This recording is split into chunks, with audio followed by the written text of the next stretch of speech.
Olá, tudo bem? Você está no canal Superação, meu nome é Alan e hoje será o 5º episódio da nossa série Superando a Paralisia Cerebral. Mas antes, você que ainda não é inscrito no nosso canal, se inscreva, ative os sininhos de notificações e compartilhe o conteúdo do nosso canal. Bom, hoje o episódio é muito especial. Para mim, esse episódio com certeza é o episódio que mais marcou a minha história, porque ele é um episódio que trouxe um divisor de águas na minha vida. A partir desse episódio, a minha cosmovisão, ou seja, a minha visão de mundo foi mudada. A minha forma de encarar as sequelas da paralisia cerebral, a espasticidade, a ataxia, foi encarada de uma forma diferente. Eu já encarava com certa determinação,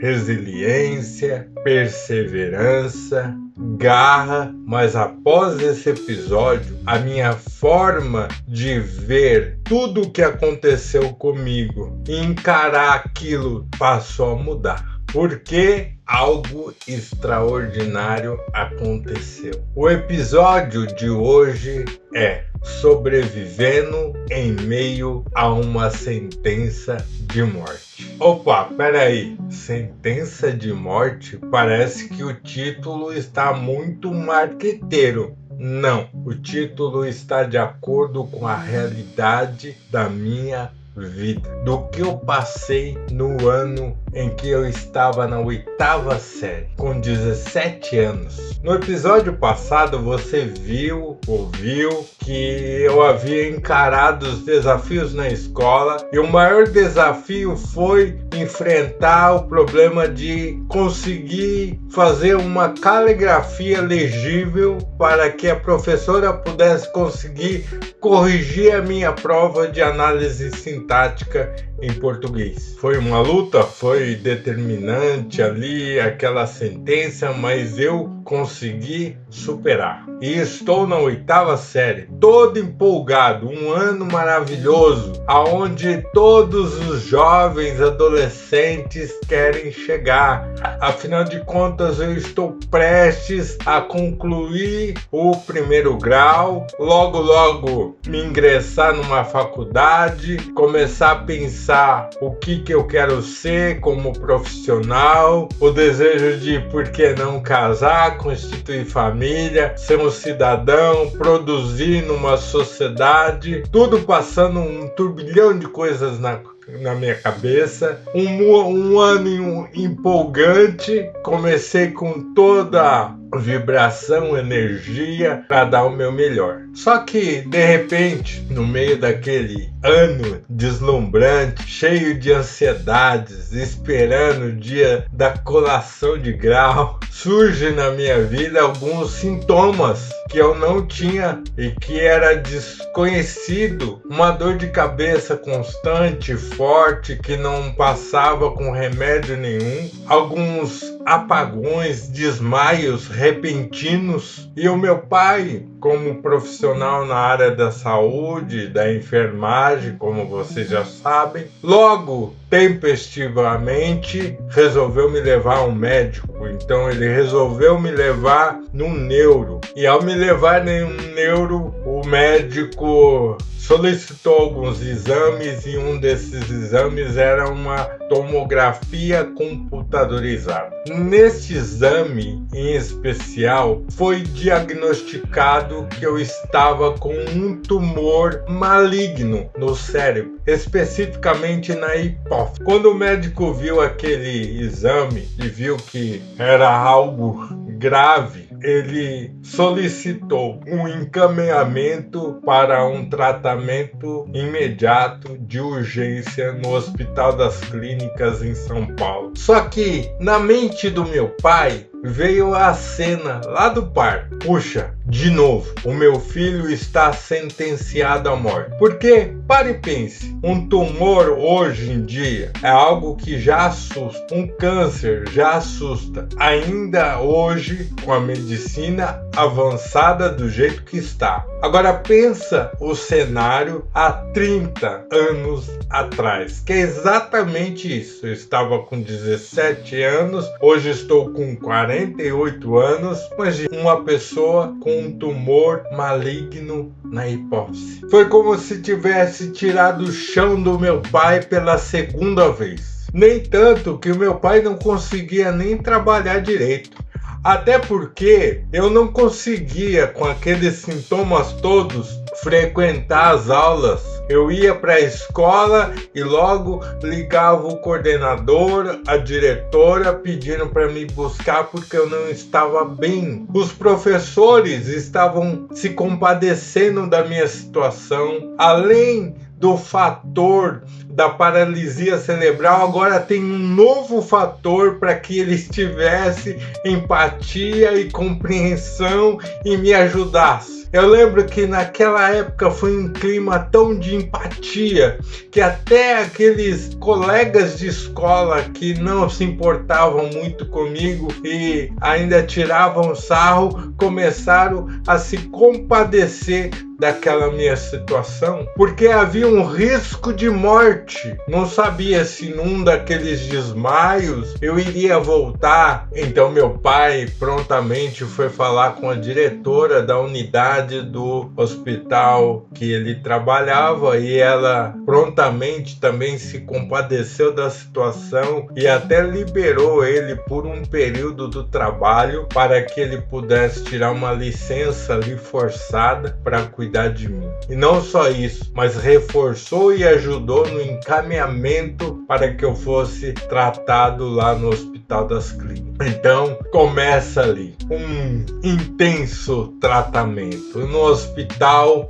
das Clínicas havia uma junta médica. Não era um médico, era uma junta médica especializada na época em situações como a minha. E começaram a fazer exames e me virar de ponta cabeça, porque aquele tumor já estava afetando o meu metabolismo, os meus hormônios estavam sendo alterados. Afinal de contas, era no cérebro. E ali eu passei por um bom período em exames, diagnósticos, e um exame atrás do outro para comparar a evolução daquele tumor. Mas é aí que surge um fator marcante. Por quê? Um certo dia aparece no portão da casa dos meus pais uma tia da minha mãe, por parte de mãe, batendo palma, que nunca, quase nunca ia na minha casa. E ela foi, naquela tarde, tomar conhecimento se era verdade o que ela ouviu falar pela minha avó, que eu estava com uma doença grave no cérebro e que talvez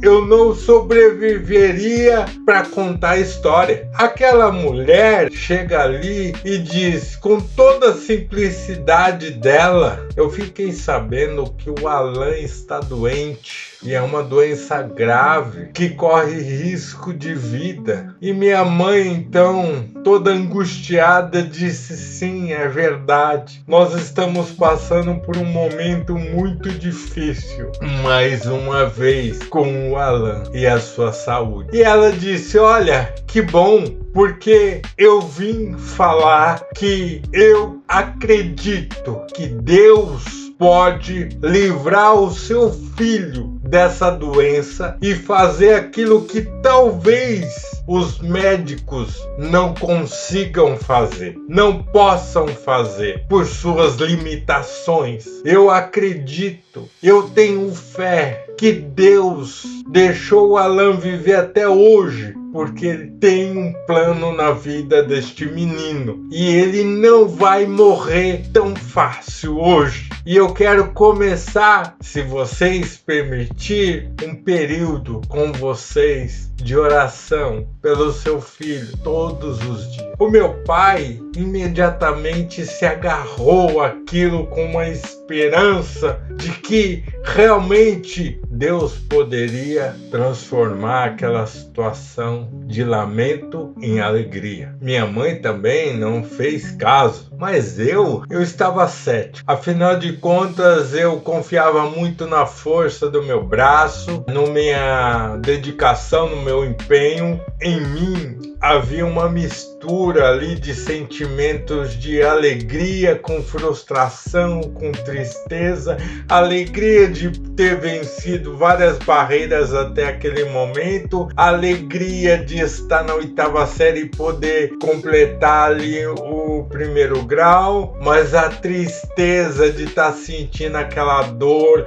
aqueles sintomas e ter aquele diagnóstico e não conseguir acompanhar os estudos, porque muitas vezes eu estava no médico fazendo uma bateria de exame. Então, para mim, era mais um papo de alguém com fé enlouquecida que poderia mudar a minha história. Mas eu não participava muito das orações, eu era meio cético, mas eu lembro que era orações simples, não era nenhum tipo de ritual místico, nem nada mágico, era oração simples a Deus, pedindo para que Deus tivesse, eu lembro disso, misericórdia de mim e ainda me desse a graça de poder viver e poder contar a minha história. Bom, no final de tudo, o que aconteceu? Após uns 5 meses ali sendo passado por uma série de exames e diagnósticos e passa com uma junta médica, passa com outra, foi-se então montado ali uma junta para ver o que ia ser feito, né? Se ia fazer uma cirurgia, como que ia ser removido aquele tumor, como poderia ser o tratamento. E num belo dia, um dos chefes dessa junta falou: então vamos começar o exame aqui para ver como está a evolução do tumor, para ver se a gente já marca a cirurgia, se a gente entra com o medicamento antes, como que a gente vai fazer. E eu lembro que eu fui fazer uma ressonância magnética e depois de uns 2, 3 semanas que saiu o resultado, ele chama o meu pai no consultório e fala: nós vamos refazer o exame, porque parece que esse exame não deu muito certo. O que saiu aqui não condiz com o que estava nos outros exames, então nós vamos refazer. E eu lembro que eu passei 1, 2, 3 vezes pelo mesmo exame, até que o médico chegou e disse: olha, eu preciso conversar com você, falou para o meu pai. Eu não sei o que aconteceu, a junta aqui também não sabe, a gente está discutindo aqui, mas olha, o tumor que havia no cérebro do seu filho, que vinha desde aquela tomografia que você trouxe, depois de outras ressonâncias, hoje não consta mais. Eu não sei o que aconteceu, mas não consta mais. E naquele momento era interessante, porque o meu pai respondeu: olha, eu sei o que aconteceu, porque o meu filho também não tem mais os sintomas de dor de cabeça, de desmaio, aquelas dores intensas, latentes, que não passava com remédio nenhum, e a gente sabia que não ia passar. Ele não tem mais. Eu sei o que aconteceu, doutor. Fique tranquilo. Eu sei que o meu filho vai continuar vivendo e vai concluir a 8ª série e vai continuar a sua jornada. Muito obrigado pelos seus trabalhos, pela sua dedicação. Eu só sei de uma coisa, que Deus existe e que Ele olha para os necessitados. É isso que eu te digo. Aquilo foi algo extraordinário, porque até então havia determinação, havia resiliência, havia perseverança, mas não havia a fé viva num Deus vivo que conduz a história dos homens. Até então eu não percebia que Deus estava comigo desde o momento da concepção. Eu não percebia que Deus estava ali naquele parto traumático e não me deixou morrer. Eu não percebia que Deus estava comigo mesmo em meio àquelas sequelas da ataxia e espasticidade, no meio dos desafios, dos complexos de inferioridade, no meio do preconceito, das dificuldades de me ingressar na sociedade. Eu não percebia que aquela garra, que aquela força, que aquele ânimo vinha de fora. Era Deus me dando força, era Deus suprindo as necessidades. Eu não percebia que eu estava ali na 8ª série porque a mão de Deus estava me conduzindo. Então chegou o momento de Deus usar um meio, e este meio foi um grande megafone de uma diversidade, de um câncer no cérebro,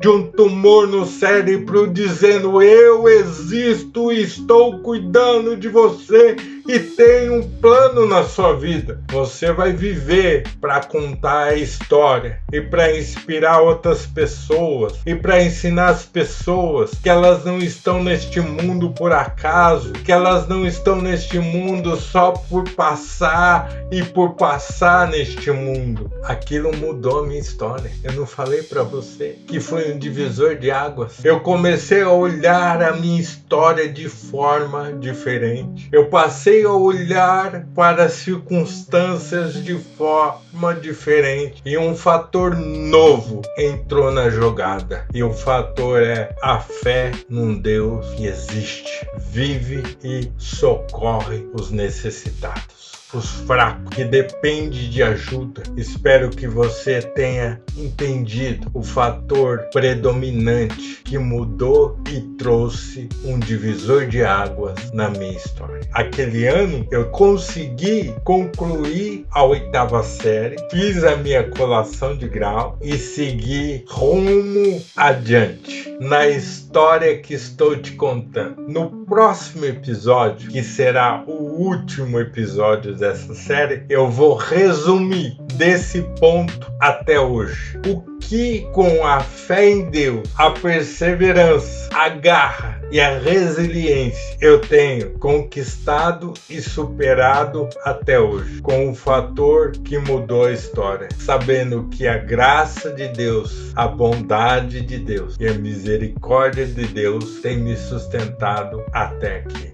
Até o próximo vídeo. Tchau!